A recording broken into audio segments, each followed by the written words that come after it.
आक्रमण कर दें। अब वे घोड़े पर बैठकर अपनी सेना के आगे आगे जा रहे थे। मतलब भैया भी सोचने लगी कि मतलब हमारे घर घोड़ो है और मैं भी बैठी हूँ, पीछे वहां सेना आ रही है। कल्पना करे, मतलब सोचना, कल्पना करके कि सोचा अपने दिमाग में।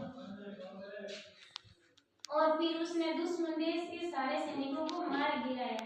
मतलब कल्पना भैया भी सोचने लगी कि मैं सारा सैनिक मार दिया।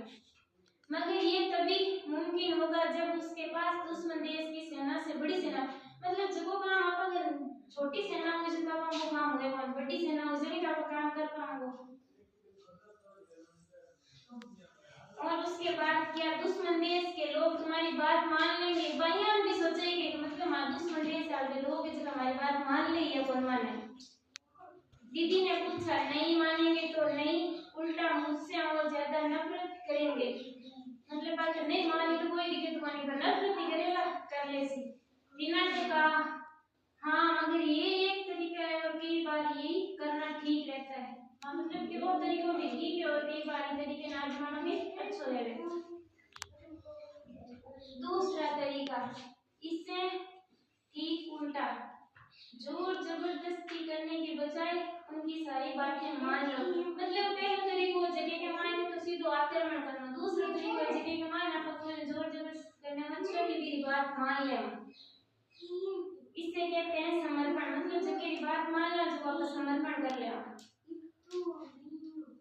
रीना कल्पना करती है कि दुश्मन देश की सेना उसकी अपनी सेना से बहुत बड़ी है। मतलब आप बाद में कल्पना करने लगी कि दूसरे देश की सेना जो अपना देश बड़ी सेना है, वे दूसरे देश की रानी के सामने झुक रही है। भैया सोचे कि मैं दूसरे देश की रानी के सामने झुक कर समर्पण करूं, जगह के मायने में झुक मिट जावे।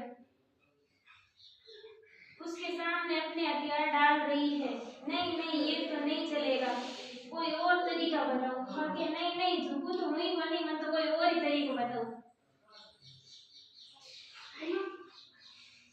वे बोली, दीदी ने कहा, लेकिन कभी कभी ये तरीका भी सही होता है। मतलब कभी कभी कोई झुककर माफी मांग लिया वो भी बढ़िया रहे। हर बार तुम्हारे पास झगड़े में जीतने के साधन नहीं हो सकते। मतलब झगड़ों कई बार कभी कभी तो आप जीत जाओ, कभी कभी हारना भी पड़े। दो पार्टियां में से एक में तो हारना ही पड़ी, आप तो दिख रही है। ये भी हो सकता है कि तुम समझ में आए कि दूसरे पक्ष की बातें सही है तो उनको मान लेना एक समझदारी है।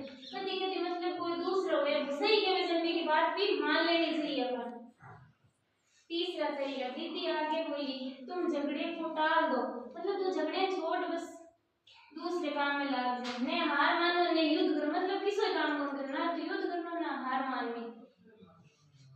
बस झगड़े के मसले के बारे में सोचो ही मत। मतलब इन भूल जाओ कि आपका साथ झगड़ो हो भी हो या फिर नहीं हो, भूल जाओ। रीना सोचने लगी, पड़ोसी देश की रानी उसके बारे में बुरा भला कह रही